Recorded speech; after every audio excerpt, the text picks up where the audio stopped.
Hi guys, happy Thursday, or as I'm calling it today, happy drop your son off at sleepaway camp day. I got one right here, hello, and my other son is off for a week, just under a week, at sleepaway camp, and we're so excited for him. First time at camp. Anyway, we're all jazzed. I thought we'd be a little sad around here, but we're excited for him. And I am excited to share today's topic with you. We're going to talk all about how you can get your clients quoted as experts in the media. Let me just take a quick look at my notes here. Oh, I have some good stuff for you guys today. So welcome. I'm Jen Burson. I'm the founder of Generation PR. We've been running our agency for about 16 years now, based in Los Angeles, and our kind of niches are promoting baby and kids, beauty and cosmetics, and health and wellness brands. And I'm also the founder of Profitable PR Pros, which is an entire community and suite of products designed to help you become a pitching powerhouse. That's the Pitch Lab, where we teach you everything you need to know to provide insane, awesome service for your clients and get amazing results for them. And we also have a program called the Agency Accelerator that helps you launch, grow, and scale a profitable PR agency on your terms.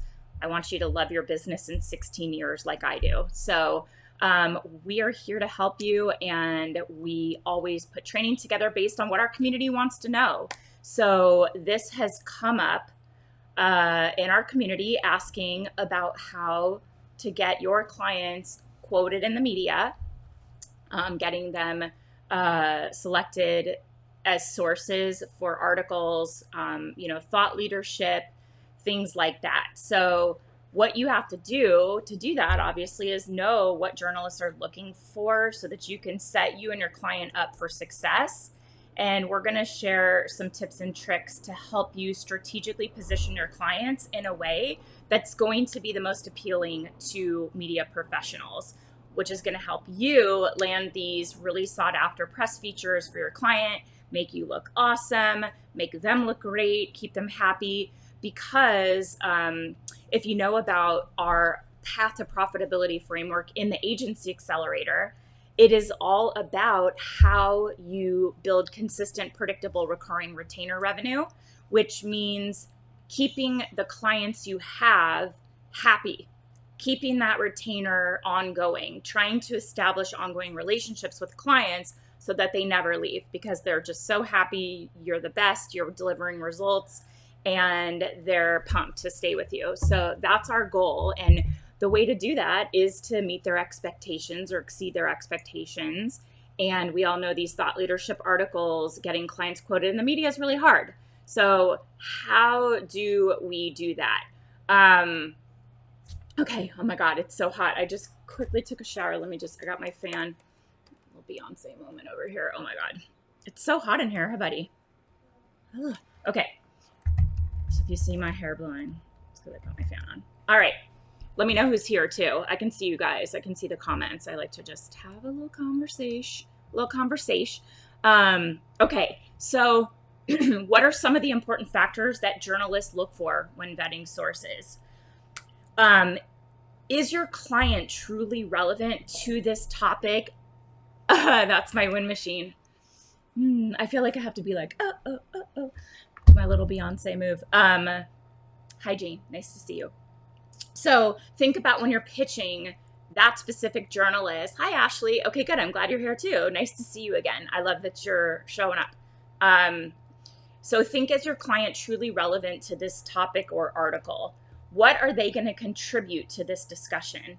So your client's relevance and the actual content that they're going to share are most important. These are the most important factors in getting your expert source selected by journalists.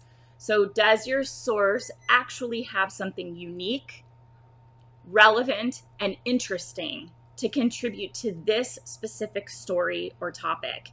Ask yourself that when you pitch, because you want to ensure that what you're putting out there to your media contact is going to be hitting the mark or near the mark. Because if you start pitching stuff that's totally irrelevant or kind of related, but like, it's a stretch, you're going to look like you're reaching, and, you know, it doesn't get received very well. It's not going to convert for your client, and it starts to make you look like you don't really know how to position. You know, it's like you're like reaching and you're not actually being helpful or serving your client or that journalist.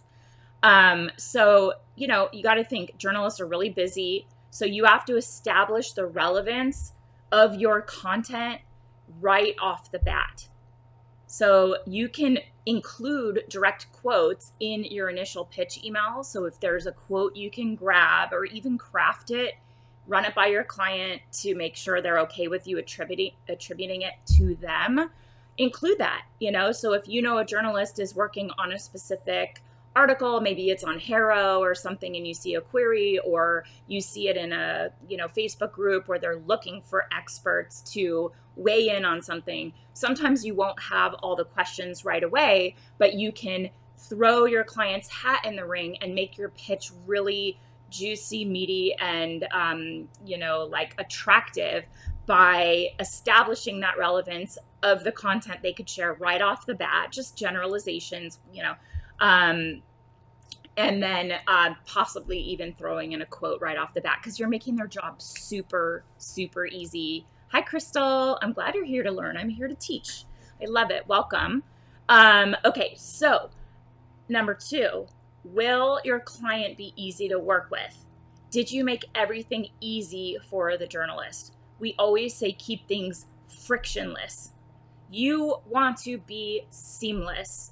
You want to be the source that the media love working with, because you're going to, I love those hearts, guys. You're going to make their job easy. You're never going to keep them waiting. Your client's never going to miss a deadline. So this can be a huge factor in whether your expert is selected. Make it easy for them. So how convenient will your expert make this process for the journalist? Will they quickly get on a call or a Zoom for an interview? Like, if their deadline is in 2 hours, can your client hop on the phone now? Can your client carve out 15 minutes? You know, just how responsive. So make sure editors know that you understand and you can meet these deadlines with your expert source. Okay. Another one to ask: how well will your client be able to communicate their ideas in an interview? I feel like we all know that client that you got to like rein them in and be like, pull them in, like narrow it down. Don't go off on a tangent. So can you help them hone in on some, you know, key talking points? Give them a few things that you want them to hit. If there's something that's touchy about it, you want to help them stay away from certain topics, or if those questions may come that are a little bit sensitive, how can you help them to stay away from them or pivot and answer? You know, we all know those, like, I love the word unctuous. It's like very slippery. We all know those like really, you know, good people that are kind of like unctuous in how they reply. They just like tuck and roll away from the question. So how well will your client be able to communicate their ideas in an interview? Is your source able to clearly and succinctly, like keep it brief, explain their thoughts in a way that's understandable for everyone? Include maybe an example of an interview segment with the expert to show their skills. So you want to show that they're telegenic, they're succinct, their points are relevant, they have personality. Like, nobody loves to interview a dud. You know, you're like, oh, I wish I didn't pick this person. They're kind of a dud. Hi, Shanadra. So you want to make sure, Angel, oh God, you guys, these are the people. These are the people. It makes me so happy to see you guys on here, because I know you're committed to growing and learning, and it just makes me so happy. These are members of our community. And I hope everybody that's a member of any of our programs is planning to come to our quarterly mixer tonight, 5 p.m. Pacific. I will have a cocktail in my hand. My son just rolled over. What's going on? You okay? Okay. I will have a cocktail in my hand. Hi, Colleen. Anyone who's in our paid programs. Um, Aw, thank you, Jane. That means so much. Jane says, we love you. I love you guys too. So come and bring a drink because last quarter, I think I was the only one with a beverage. Super embarrassing. It's a happy hour. Bring a cocktail. Okay. So come join us tonight, 5 p.m. Pacific. Anyone who's a member of our paid programs. Okay. And there's still time to join. If you want to join the Pitch Lab or the Agency Accelerator and join us for our mixer, come do that. So, okay. Back to the point of, is your client able to communicate their ideas in an interview? If they've never done an interview, record a sample interview with the client yourself and kind of just use it as a sample. It doesn't have to be anything legit. Like you don't have to say, oh, here's their interview with Forbes. Sally's saying she loves both programs. So Sally, we see both. She says, how many journalists are doing live interviews? Many have been sending questions via email. We've seen both. Short turnarounds, they want to jump on a Zoom and talk directly because sometimes they'll have follow-up questions based on the answers. Depends on the topic, depends on the journalist, but we are seeing it done both ways right now. Especially with Zoom, they're able to see each other face to face and it's just like really simple. Okay, good. That's helpful. Okay, so if you don't have anything, just record it yourself, ask 3 key questions, kind of prep them for it. You're welcome. So you have something to show and get your client to, show their personality and make sure they're not going to be a dud. Is your client qualified to be quoted as a source on this topic? So we all rely heavily on credentials, but sometimes that isn't really enough. Credentials are sometimes seen as a minimum standard, but it's not even. We've seen lately people aren't even, they're not even like certified on a topic. If it's something that's a little like coaching and stuff like that, listen, I'm a coach for PR professionals and I rely on my, 16 years running my business and, I don't have like a coaching certification. I'm an attorney. I have a JD. Not that gets me anywhere with this industry, but, it's like credentials are helpful, but it's not always enough. It's not like going to help them really stand out. So make sure you only submit your client if they're really an expert. So they, are you sending the video as part of the pitch or after they express interest, Sally? After, unless it's a quick like link that you can drop in there. Like I would only do Dropbox link if you know that they're on a short deadline. You could probably do it either way, but if they're on a really short deadline and you're just like, my client's really on the ball, here's an example. If you want to just take a look at their interview style or whatever, that also really helps with podcasts. But okay, think about your client being an expert. Credentials are minimum standards, but they're not going to really help your client stand out. So what else have they done? Any awards, accolades, any media that you've gotten for them, any podcasts where they've been interviewed, stuff like that. That's going to really show that this is a trusted source in the media. How long have they been working in that field?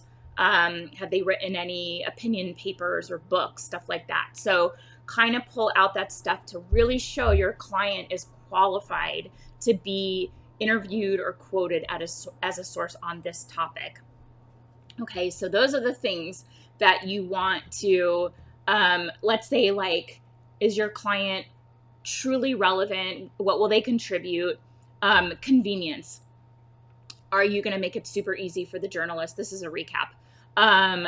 Communicate. So how well is your client going to communicate their expertise on the topic and credentials? So are they qualified? How and why? Official credentials, anything else that shows they're the go-to on this topic. Okay. So now how do you actually get your clients selected as expert sources by journalists? Obviously we always start with focusing on building genuine relationships with media professionals. This is just an ongoing thing. So if you see, this is why I always tell you guys to niche down. It all works together. Everything we talk about with like niching down helps you bring in the right clients, helps you charge higher retainers, and allows you to really drill in on those key media contacts so that you can have a relationship, build a trust, a back and forth trust. When a contact trusts you, they'll be more likely to consider your pitches and know that you really are only sending them relevant pitches from interesting sources, right? You're building out trust and you're niching down. Like, we can't build relationships with every journalist out there. So focus in on the ones that really matter for your niche, for your clients, and really start building those relationships. And that's going to help you sell your services at a higher premium, because you're able to say, look at my key relationships. We actually have an open proposal right now with a potential client squarely in one of our niches. And one of the questions on follow-up that they asked are like, where are your key relationships? And I'm proud to say it's all of the outlets that are relevant to them, because they're in the baby and kids, like the juvenile space, parenting, baby kids. So those are, some of our niche contacts. So it's going to come up, and it also works on the other end where the journalist is going to trust you. Okay, so that's one. Focus on building genuine relationships so that you become a trustworthy source. Provide plenty of detail in your pitch without being overwhelming. So although you don't want to write a novel about your client in your pitch, you really need to convey who the client is, what do they do, and why they're perfect for this pitch. And then also, this is like a little key kind of pro tip here, communicate your client's availability. It's really frustrating for a journalist to find sources and then have them not reply quickly. Like, how annoying. You've got the exact right person, they're on a deadline. Can your client help them meet their deadline by being really responsive? Jane is saying that's the challenging one. Now many editors are saying send 3 sentences. So practice the art of brevity. Be succinct. How can you communicate that in 3 sentences? Maybe you've got the pitch at the top and you say something like, for more information, or, a brief bio on my client, see below. And if they like the pitch, they can read on. But if you bury the pitch within a bunch of other stuff, then they might not read it. But yeah, if you can get it done in 3 sentences, great. But like I said, you want to be detailed, but not overwhelming. So you have to convey who the client is, what they do, why they're perfect for the pitch, and then communicate their availability. Show that they're going to be responsive and turn something around very quickly. Obviously, this is such a junior recommendation, but just in case, sign up for Harrow. Sally's saying, are you calling the client for a heads up so they can respond quickly? We don't always run everything by them unless I know for sure, because clients tend to think if you're like, hey, are you available for this?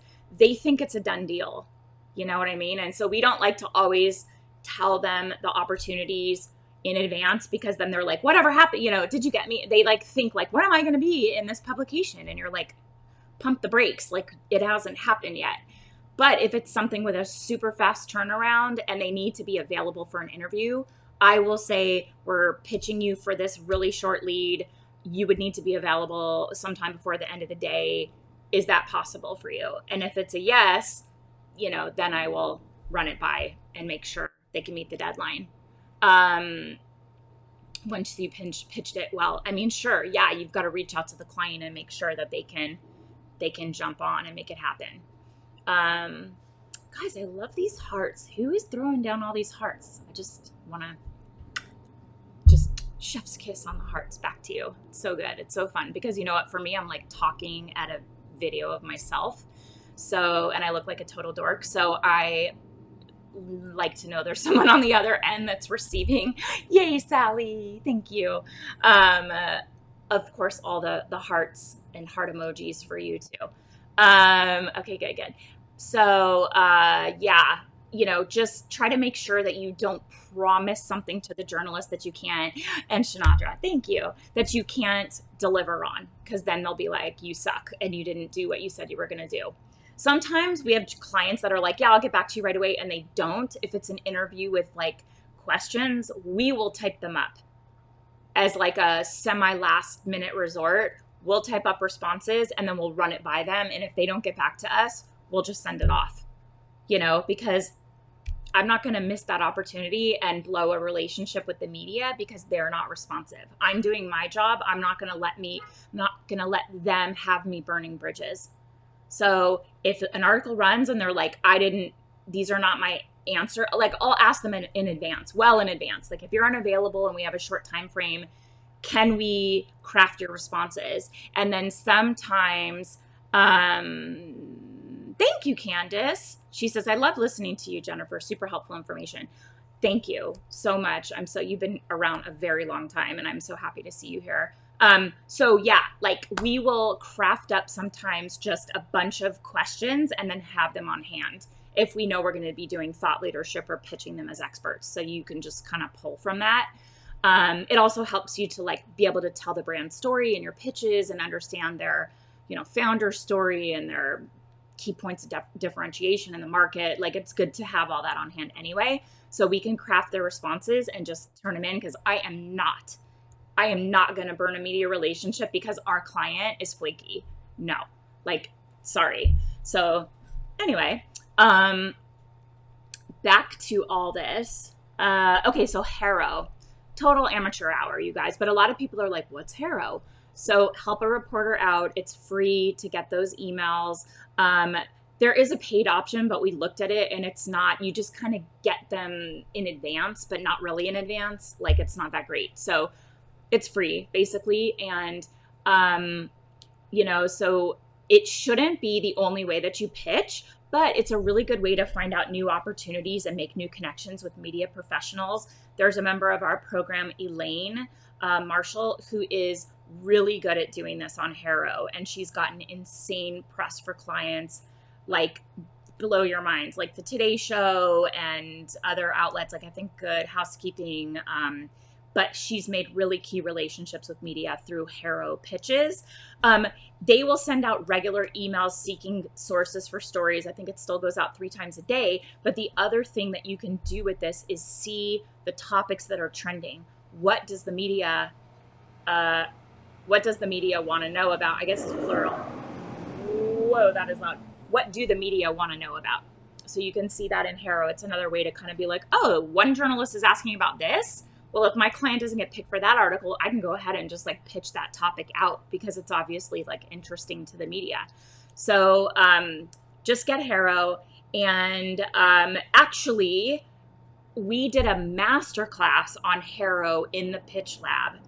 We pulled out a lot more stuff, like really how to optimize that resource, how to truly be a pro with it, how to use it to build relationships with the media, to craft pitches, like really how to optimize Harrow pitches, and then how to use what you learn in Harrow to like make you really smart to your clients, like make you super in the know. So that's in the Pitch Lab. If you're a member of the Pitch Lab, you get all of our master classes for free. I think it's a vault that you get instant access to all of them. So if you want to learn more about pitching in Harrow, we did a whole deep dive on that in the Pitch Lab. Okay, my final tip here on getting your clients featured in the media as experts: hone your pitching skills. If you're pitching your client as an expert, you have to know that the way that you frame them really matters. So the better that you have your pitching skills honed, like you get the art of master the art of timeliness, relevance, especially with experts. Relevance is so important.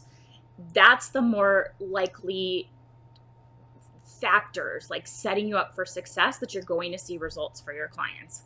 So like really knowing how to position things to your media contacts in a way that's going to get their attention and going to show your client as the go-to.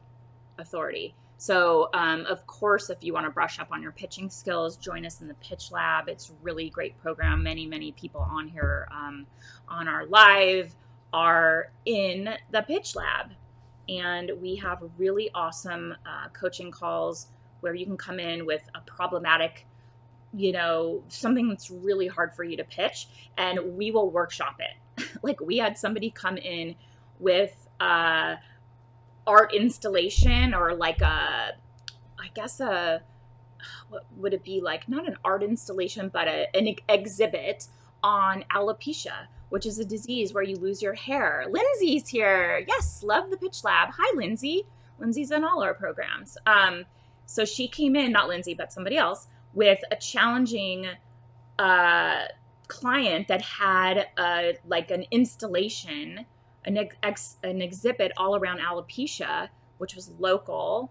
And I think it was Brittany. And we had so many members. I think Samantha was one of them that threw in some amazing ideas. I was like, oh my God, this is so good. I never would have come up with those ideas. And Brittany she was really struggling. She was able to take those ideas and convert them to press. And that little project that she had ended up turning into, I think, a 6 or 12 month retainer client for like a really good retainer. So, and Brittany was like, thank God.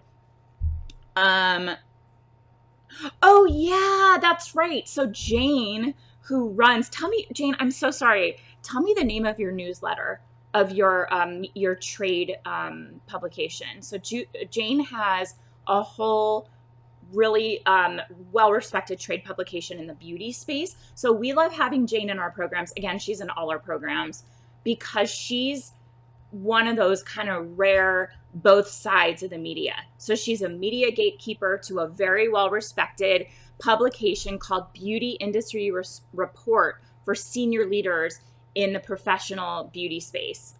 And so she's got the journalist side covered. So she knows how, she's pitched all the time. She will privately send me messages like, oh my God, this pitch is so bad.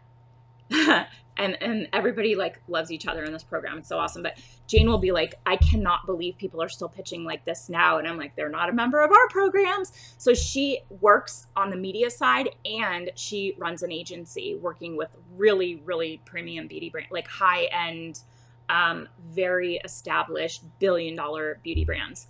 And so what she said is that after learning about that specific alopecia exhibit or installation, and Jane saying spray and pray all day, every day. Yeah, we just joke, the spray and pray.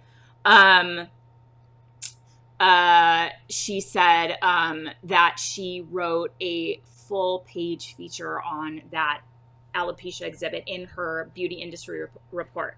So it all just like works together. What I love so much about this community is that everyone is here to help each other. It's really this community over competition, not to be like cheesy or whatever, but that's what I hoped these programs would be. And it's so awesome because the people that are in them, we've attracted such, Jane says it was a fabulous story and no one in beauty had it but me. Thanks to you guys. That's so awesome. I hadn't heard that little follow-up piece. So I'm so glad that you were able to run with it. And I know it helped out Brittany immensely, and her client who had obviously something that was so near and dear to her heart. So yeah, like this is the type of people that are in these programs. They're seasoned professionals. We're all helping each other out, sharing pitch angles, pitch ideas, contacts, resources, and we're always trying to make these programs better. I just did, what was the master class I did this week? It was on, oh my God, I'm blanking. Virtual desk sides and virtual events. We did an entire hour-long masterclass all about virtual desk sides, virtual events, how you do them, how you run them, do's and don'ts, ideas, like creative ideas that you could pitch to your clients, like really cost-effective but major impact. That one was really good. I loved putting it together. And then we have, of course, like a supplemental PDF with all of the information just succinctly written up in there. So just to give anybody who's here that is not a member of our programs an idea of what we're offering and putting together for you guys. So that's what I have for you today. It's really, you know, kind of positioning your client as being someone who can really contribute relevant content that's right on target, convenience, making your client super convenient and easy to work with, communicate, how well can they communicate their points? Are they media savvy, telegenic? Are they media trained? And then credentials. So how are they qualified? Not just their professional credentials, like their, you know, degrees and stuff like that, certifications, but books, articles they've written, other places they've been sourced, any leadership, you know, thought leadership pieces, panels they've spoken on, stuff like that all lends to credibility of having your client be a trusted media go-to authority. And then, of course, building genuine relationships with your media contacts. That's why we love niching down. I will never stop talking about niching down. You will make more money when you niche down, I promise you. Do not be a generalist. We talk all about that in both the Pitch Lab and Agency Accelerator. Be detailed in your pitch, but not overwhelming. And sign up for Haro and be super fast and super responsive. And then really hone your pitching skills. And you can do that by joining us in the Pitch Lab if you're interested.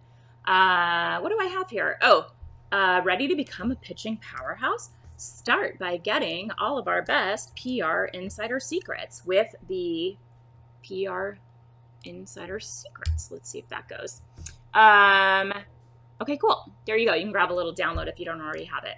So, oh wow, quite a few of you guys on here. Let me know if you have any questions. That wraps up my topic for today. And then, of course, anyone who's a member of our programs, I will see you tonight at 5 p.m. Pacific. I'm going to retouch because I don't see my lips. Okay, there we go. My little cute Pat McGrath, not a client. Do I wish that was a client? So cute. My kids are like, why is there lips on there? That's weird. I'm like, I think it's cute. But does anybody have any questions about this topic, about our programs, about anything in general? I'll tell you a funny story. Funny story, and then I'll jump off if there's no questions. I always do little funny stories so that I can see if anyone writes anything. So my brother insisted that my family needed a bidet, okay? Like a toilet lid you put on that, yes, it like washes your butt when you're done going to the bathroom. And I'm like, this is ridiculous. Why do we need this? He's like, life-changing. Life-changing, you need to get this bidet. So it's called a washlet. It's like a lid and you hook it up and it sprays. So I had to have like a plug installed and my handyman was here. So I'm like, can you just put this thing on? So this thing is like so over-engineered. You walk in the room, the toilet lid lifts up, the seat warms. It is like way beyond like what you need or whatever. So somebody left because they don't like my bidet chat. But the funniest thing ever, my kids were like, what do you do with it? I'm like, here you go. And I sat them down on the toilet. This was last night because this thing got installed yesterday. I've never laughed so hard in my whole life. So my kids are 9 and 11, seeing my boys there. And then when the thing starts spraying their butts, their reactions. And then one of them jumped off of it and the thing started spraying in the air. And we were cracking up. I was crying. I had like tears rolling down my face. So funny. And then one of them sits down and he's like, ooh, oh, ooh, I like it. And I'm like, oh my God, like they're going to be in my bathroom pooping from now on. Like I should not have introduced them to this thing. And then this thing is like, it's got all these automatic sensors and it's like opening the lid and closing the lid and turning on a night light and heating the seat and spraying, I guess, because if you're going to like do a number 2, oh my God, it was Jane. We were cracking up. It was so funny. It was so cute, especially like my kid he was just sitting there, he had no pants on and he jumps up and he's like, ah, and there's spray everywhere. Oh my God. He wasn't actually pooping. They were just sitting there to like test it. So the thing in the middle of the night, I have to like set the settings. It started to just run or something. I don't know. Like the light went on, the lid opened, and it was like, it's got like this little sprayer thing that comes out. Like it's a little weird. It looks like it's weird. It looks like a butt probe or something, but it's not. It doesn't actually touch you. And so this morning, my husband is so grumpy, and I look at him and I'm like, what's wrong? He goes, the robot toilet woke me up in the middle of the night. I'm just cracking up. So this is like the whole talk of the town in this house is this new bidet or washlet or whatever. But I gotta say, it is quite nice, and I'll just leave it at that. So anyway, hilarious watching my kids just jump off this toilet seat. But nobody has any more questions. Thanks for sticking around to hear my bidet story. Super funny and weird, and it's like way more than we need. I have to like calm this thing down because I certainly don't need a heated seat when it's 110 degrees out in my neighborhood.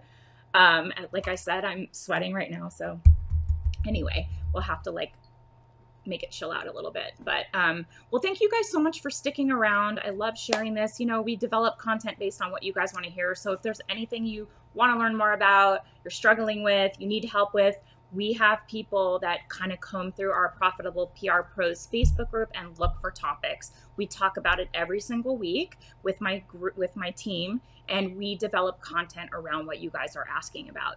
So if you want to know anything, we'll create training around it. And if it needs, you know, something more in depth, we'll create a masterclass in the Pitch Lab. They tend to be about an hour, topic specific. Always create a supplemental resource to go along with it, but we're here for you. So if you have any questions or need anything, let us know. Otherwise, partnerships. We're going to talk, Angel, about, can you expand on that a little bit so we can make sure we're hitting up what you're looking for? We are going to do a whole masterclass around affiliates, affiliate programs, affiliate partnerships, how they work, all of that. But I'd like to know more about what you're looking for. And actually, my team is offering partnerships as a paid service to our clients right now, and it's going really, really well. We were able to bump up our retainer for one client. Well, we added other services, but we added about $3,000 a month onto our existing retainer. And my client today just sent back another 6-month contract extension at the new rate. So we're like, it's going well. Partnerships is one of them. Yes. You're cooking. Yes, please send me a message so we can develop something that will help you. And I know other people want to know about that too. And just seeing how we're doing it in our business, knowing that the client wanted strategic partnerships and we were able to raise the rate, as long as I know it's something you can add and charge for, oh boy, let's train you on it. So we can talk about how we're doing it, and I'll pull more information, but definitely, Angel, send me a message. And also tell me what you're cooking. I'd like to know what you're making. Yeah.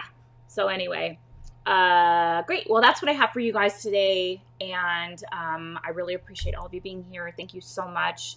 And again, if you want to know anything specific, hit us up and we'll make it. And have a wonderful 4th of July holiday weekend. Stay safe, and I will see you guys soon. Bye. Are you leaving? Yeah. Okay.